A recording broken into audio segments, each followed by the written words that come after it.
Hey y'all, my name is Caitlyn Lawton. I'm a third-year Ph.D. student under Dr. Scott Graham at Auburn University. Today we're down in Midland, Alabama at the Wiregrass Research and Extension Center.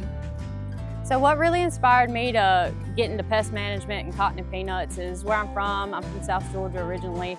We're a heavy cotton and peanut rotation there.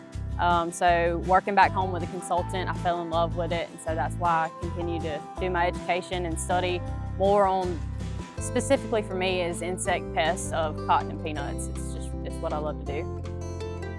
So for a quick overview of some of the research that I do, so I'm primarily looking at agronomic pests of cotton, corn, soybeans, and peanuts. And so that's super important for growers, to be able to keep up with what's going on every day out in the field and these pests and how they're changing. It's very important.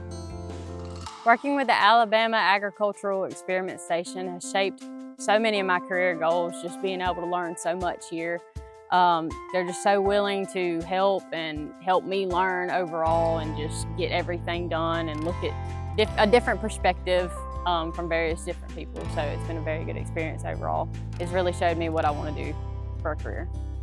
I think my advice to future students considering getting into ag research, agriculture's not going away. It's here to stay. We've got over 8 billion people to clothe and feed, and I think that's a really big deal, and to be a small part of that, from my personal experience, has been amazing. So I would definitely recommend it to anybody.